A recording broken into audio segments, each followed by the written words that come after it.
የዓለም የገንዘብ ድርጅት ከጉባኤው ጎን ለጎን ይፋ ባደረገው የዓለም የምጣኔ ሀብት ሁኔታ ትንበያ አሜሪካ በጀመረችውና ሌሎች ተመሳሳይ ምላሽ በሰጡበት የታሪፍ የንግድ ጦርነት ምክንያት የዓለም የኢኮኖሚ እድገት በውነኛ መጠን ይቀንሳል ብለዋል። ኤርሚያስ በጋሻው በጉዳዩ ላይ ዝርዝር ዘገባ አሰናድቷል። እንከታተለው። የአሜሪካ ርዕሰ ከተማ ዋሽንግተን ሰማይ ደማቅ ሰማያዊ መልክ ይዟል። አበቦች የመፍካት ወራታቸው ላይ ናቸው። የጸደይ ወራት ነውና የከተማዋ ጎዳናዎችም በእንግዶች ተሞልተዋል። እንዲህ ባለው ድባብ የዓለም አቀፉ የገንዘብ ድርጅትና የዓለም ባንክ የጋራ የጸደይ ጉባኤ በተቋማቱ ዋና መስሪያ ቤት መገኛ ተጀምሯል። በጉባኤው ለመሳተፍ የአባል አገራት የፋይናንስ ሚኒስትሮች፣ የማዕከላዊ ባንኮች ገዢዎችና አማካሪዎች በዚያው ከትመዋል። ከዚህ ቀደም የሚደረጉ የጸደይ ጉባኤዎች ከጉባኤው መጀመር አስቀድመው ጀምሮ አጀብ የሚበዛባቸው ነበሩ። የዘንድሮው ግን እምብዛም ድምቀት ያልታየበት በረጋና ፈዘዝ ባለ ድባብ የሚካሄድ መሆኑን ከስፍራው የወጡ መረጃዎች እያሳዩ ነው። አንድ የአይኤምኤፍ የቀድሞ አማካሪ በድርጅቱ ድረገጽ ላይ በወጣ ጽሑፋቸው ለዚህ መፋዘዝ ምክንያት ነው የሚሉትን አስቀምጠዋል። እንደ እርሳቸው ሐሳብ ከብሪተን ውድስ ተቋማት ዋና መስሪያ ቤቶች ጥቂት መንገድ እልፍ ብሎ የአሜሪካው ፕሬዝደንት ዶናልድ ትራምፕ ከነጩ ቤተ መንግስት እያሳለፏቸው ያሉ ውሳኔዎች ጉባኤው በግራ መጋባትና መፋዘዝ ውስጥ እንዲካሄድ አድርጓል ብለዋል። አንድም በክፍለ ዘመን ውስጥ ታይቶ የማይታወቅ የታሪፍ ክፍያ ውሳኔያቸው የዓለምን ምጣኔ ሀብትና ንግድ እየረበሸ ባለበትና አገራቸው ከዓለም አቀፍ የባለብዙ ዘርፍ ተቋማት እየወጣች ባለችበት ሁኔታ የሚደረግ በመሆኑ ነው።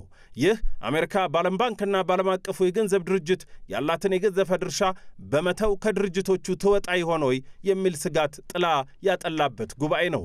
በቅርቡ አዲስ አበባ ጎራ ብለው የነበሩት የዓለም አቀፉ የገንዘብ ድርጅት ዋና ዳይሬክተር ክሪስታሊና ጆርጂዬቫ ከጉባኤው በፊት የዓለምን አሁናዊ ሁኔታ ያሳዩበትን የመጋረጃ መግለጫ ንግግር አድርገዋል። በዚሁ ንግግራቸው ላይ በምጣኔ ሀብታቸው የፈረጠሙት ሀያላኑ ሀገራት አሁን እያደረጉ እንዳሉት አንዱ ባንዱ ላይ ታሪፍ እየጣሉ የንግድ ጦርነት ውስጥ ሲገቡ ትናንሾቹ ሀገራት ይጎዳሉ። As the giants face off, smaller countries are caught in the cross currents.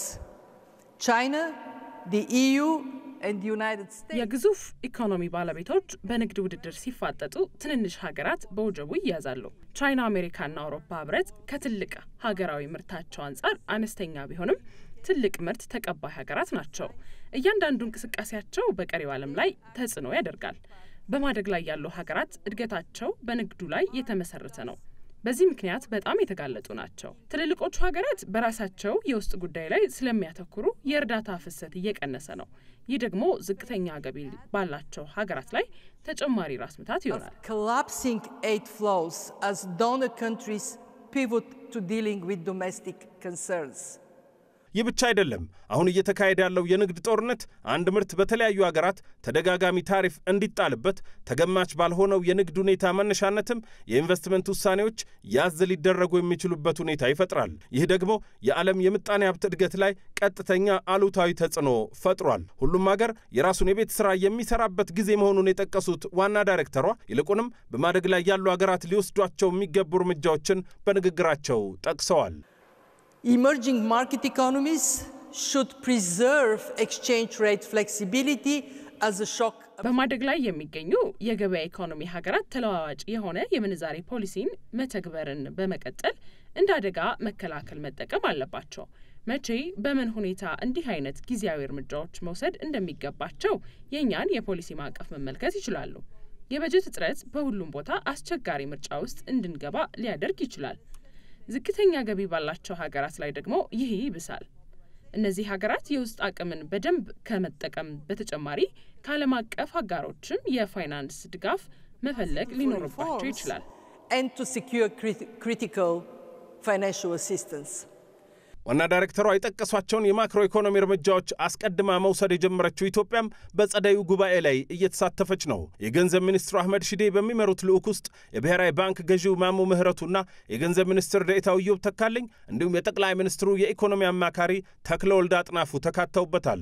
ልዑኩ ዛሬ ከዓለም አቀፉ የገንዘብ ድርጅት ዋና ዳይሬክተር ክሪስታሊና ጆርጂዬቫ ጋር ተገናኝቶ መክሯል። ውይይቱን አስመልክቶ ዋና ዳይሬክተሯ በማህበራዊ ትስስር ገጻቸው ከኢትዮጵያ ልዑክ ጋር በምጣኔ ሀብታዊ ማሻሻያ ዙሪያ ውይይት ማድረጋቸውን ተቋማቸውም ለኢትዮጵያ የሚያደርገውን ድጋፍ አጠናክሮ እንደሚቀጥል ገልጸዋል። ይህ በእንዲህ እንዳለ ዓለም አቀፉ የገንዘብ ድርጅት ዛሬ ከቀትር በኋላ የዓለም የምጣኔ ሀብት ሁኔታ ሪፖርትን ይፋ አድርጓል። ታሪፍና ተገማች ያልሆኑ የንግድና ምጣኔ ሀብት ሁኔታዎች የዓለም ሀገራት ባለፉት 80 ዓመታት ንግድና ምጣኔ ሀብታቸውን የመሩበትን መንገድ እንዲቀይሩ እያስገደደ ነው ብሏል። IMF በዚህ ሁኔታ መነሻነት ለጎርጎሮሳውያኑ 2025 የተነበየውን የ3% የዓለም የኢኮኖሚ እድገት ወደ 2.8% ዝቅ አድርጎታል።